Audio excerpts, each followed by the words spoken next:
And now let's welcome back Alan Evans. And we'd also like to introduce Ron White, Executive Director of Vet Rest Oregon Chapter, to give us a virtual tour of our new Victory Garden. Welcome to the Bybee Lakes Hope Center Victory Garden. Yeah, that's what I'm talking about. So, Ron, when we first started having a conversation about this, we were talking about making this a 100-foot by 100-foot plot. And we walked around the building and said, well, in the front here, it looked good too. And we looked over here and we seen all this space. And now you see what it is. It's nearly 3 acres. Since we started this. Hey, Alan, I got to say, this is an amazing journey. And on behalf of Vet Rest, the entire community, just the ceremony there, the dedication, thank you. Thank you for bringing hope, life, love to the community. Yeah, that 100 by 100, we got something more in store, right, buddy? Absolutely. I want to say thank you to you guys too, because this image of community and everybody working together to do something has kind of changed my life, and it's changed the way that I viewed nature. I was never a tree guy. I was never a flower guy. But I'll tell you, when you started planting and all of this stuff started coming in and people were learning names of trees and all kinds of things were happening, our people that live here coming outside, it was pretty special. Why don't you tell us about what a Victory Garden is? Well, thanks, Alan. Appreciate you asking. And again, thanks for stepping into this Victory Garden concept. And there actually is historical significance to it. For those of you who don't know, back in the World Wars, both of them, there was some food scarcity issues. And there was a movement. It's a glorious day we got here, buddy. It is. This is awesome. A day we've been given. I just got to go off script here a second and say this is a minor inconvenience for us to be here together. A little bit of wind, a little bit of Portland liquid sunshine. Well, that's exactly what I was thinking. There's a group of us out here who lived through worse. Yeah, exactly. So this is a blessing. Yeah, so Victory Gardens go back to the World Wars. And the short is it's all about optimizing the space because there was a severe food shortage. Overseas, farms were getting blown up, and here domestically, we were losing some good hands out fighting wars. And so what happened was there was a movement of what we would traditionally or now know as community gardens that came forward, and they were optimizing their space, putting little gardens in urban spaces and trying to provide food. In fact, at one point in the 40s, there was 20 million community gardens, 8 tons of food annually. That equates to about 40% of the U.S. Fruits and vegetables were coming from community gardens. Wow. So yeah, it's pretty amazing. So what we have now, you want to do a little tour? Yeah, let's do a little tour. So what we have now, for those of you viewing online, we have a virtual tour. So if you haven't already gone into speaker view, I would ask you to do that. And it's the upper right-hand corner of your Zoom screen. You'll find the speaker view option. And we're going to share screen, and we're going to bring in Spotlight, a virtual tour. So what you have over there is a look at the front of Bybee. And we're going to walk you through it virtually. We're here, you're there, and we're going to chat a little bit about what's going on out here. Now, that's right. So if you take a deep look here, we're doing construction under 2/3 of this building. So it's eventually going to open up and take you right into this walk through the homeless memorial. And we're going to slowly work ourselves into the rest of this garden.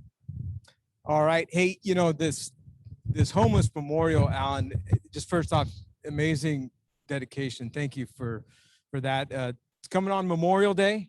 There's many that have given the ultimate sacrifice, but the fact is, I'm looking at the records of helping hands through the years, about 10% through the years have been veterans. And it's pretty amazing to consider the impacts that you have in here. Well, and the opportunity to honor not just our veterans, our homeless vets that have lost their lives, but the other people is pretty special to us. And it's an intricate part of this, so we can continually keep conversations going about how we need to make change in our communities. And this is going to give us the opportunity to honor people. Yeah, I can see here on the split screen, we were going through some other donor recognition features and such. Tell us a little bit about what's happening there. Yeah, so our ultimate goal is we're putting some donor boards together. So all the people who have donated and given everything to this, we're going to be able to honor them as well. And that's going to actually go sporadically through this, through the whole garden. There's going to be donor plaques on where people donated money to and donated trees and donated time.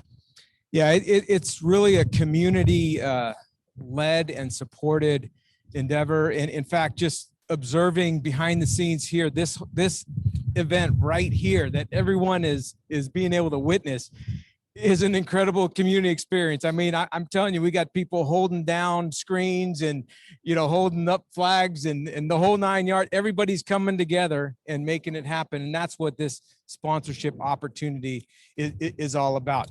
Hey, so we have 4 total virtual tours, just like the one we just got through there.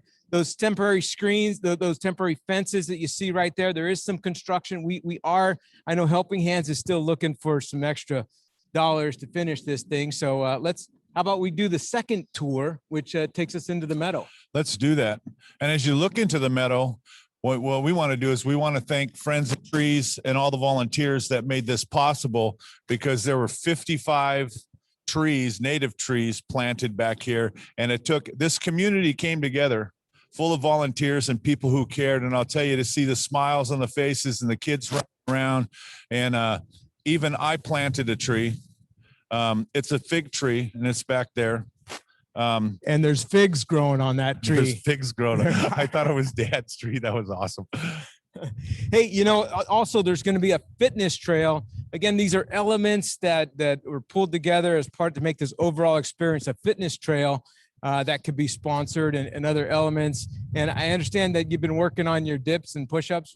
Well, listen, I want to tell you something. So Ron and I decided one day, I feel like I'm a healthy guy. I'm about 250 pounds. And so I looked over at him and I said, you want to do a dip competition?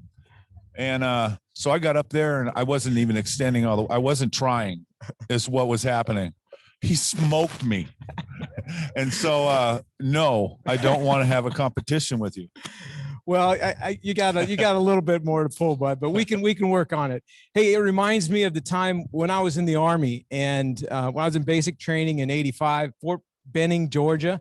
Anybody been to Fort Benning? It's a beautiful place to be, right? I was homeless there. Yeah, I'm telling you.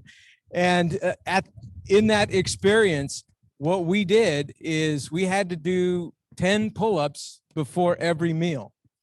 And I got some good calluses out of this opportunity, I'll tell you.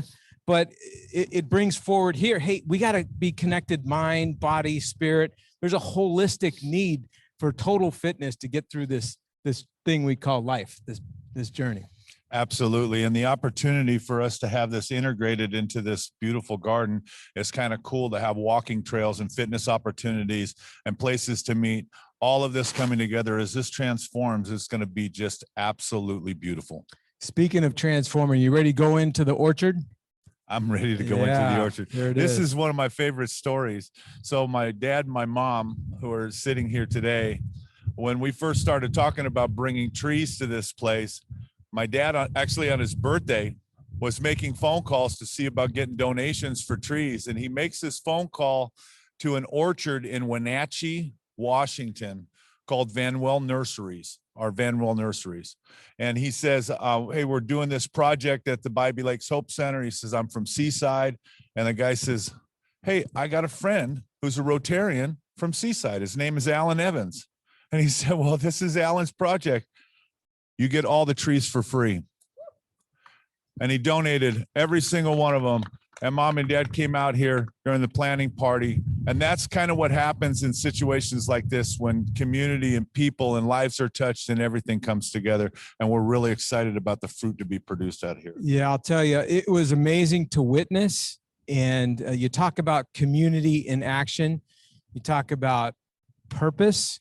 What I got to see, Alan, as that continued, was after the planting, a great community experience. there were individuals that were finding purpose in keeping those things alive, simply watering and again, giving us all hope and fruit going forward. The harvest is going to be amazing. Yes, it is. Hey, we got one more tour, and I'm pretty excited about this piece. And this is the sort of the garden proper. And so what you're seeing on the screen here were the first few beds that were planted just a few weeks ago. This whole vision that you see here on the screen, the master plan. I gotta thank Tracy. Where's she at out there? There she is. Amazing vision. There was in January. Who would have thought in January, Alan, we were standing right over there, about a dozen of us, just visioning this whole thing. This is what transpired out of the 100 by 100. What you're seeing on screen here is this going through this vision and seeing it come to life. And to understand that this is going to completely evolve. We're looking at a greenhouse, we're looking at raised beds, we're looking at bringing so much more to this, but we can't do it without help. A community comes together, everybody has an opportunity to pledge and donate to certain things here, and we're really excited to give everybody the opportunity to give because people want to give, and we're not afraid to ask. Be part of this. That'd be awesome. Yeah, it's really an amazing experience here, Alan. And they got the pergola with solar panels. You've got again the fitness trail, the fence. We got to build a fence, right? You've got some wonderful critters out here that love the food. The harvest will be amazing. And I'll tell you, I'm just going to share that where I first got connected to this was actually in my Navy CB days, and it was a time I was with Naval Mobile Construction Battalion 40. And we had a skipper, we called him Commander Wild Bill. And our mission was to be there in front of the Marines who were first to fight and build their roads. So, they were first to fight, but we were in front of them. So the mission had some teeth to it. And Commander Wild Bill, he was pretty amazing. He's a gruff guy, and he could make some people cry pretty quick. And he had hundreds of people in his charge. And I looked at him one day, and he had, in his rough, gruff voice, he responded to my question. I'm like, sir, you got 600-700 people. Your lives are in your charge. How do you manage that? How do you deal with it? How do you just get peace through it all, knowing that people can die in battle under your charge? And he said, Ensign, I garden. And I said, garden. And then it clicked for me. There's peace there. There's so much happening. There's so much hope, so much opportunity. I see the harvest here, Alan, as incredible. I feel honored, blessed, truly incredible that we come together as organizations, that you would give us the opportunity to do this and to give everyone opportunity to journey together, making a difference together, brother. Well, thank you very much. And I feel the same way. Having a spot like this in a location when we serve people that come from trauma all the way around, and watching what it's already doing. And we haven't even got 2/3 of this thing together yet. I was actually walking out here with Jerry Walker the other day, and we're walking through, and he was naming each one of the trees as we walked across. And I went, how do you do that? And he says, well, there's a little tag right there. So I got it now, and I figured that out. So I'm getting the names down, and I'm going to do that every chance I get, just to kind of freak people out. The other thing is as we move into our next phases, and we move into the raised beds, and we move into those things. If anybody has had the opportunity to work their way around this building, this actually opens up into our beautiful playground that was put in by Dave Jubitz and Playcraft Systems. And we're really, really, really excited about how a community comes together. So imagine the kids having a place to play, adults having the opportunity to work in the garden, to grow stuff, actually bear fruit here that goes in as meals into this organization that serves it. And it's a full circle thing. And I'm really excited to be in this partnership. I'm really excited to see how this thing's coming together. And if you want to know the name of any plants, look at the tag. All right, brother. Well, again, thank you. I appreciate it. All right. Thank you. It's going to be awesome. Thank you, everyone, for supporting. Let's go make a difference together. Build and grow.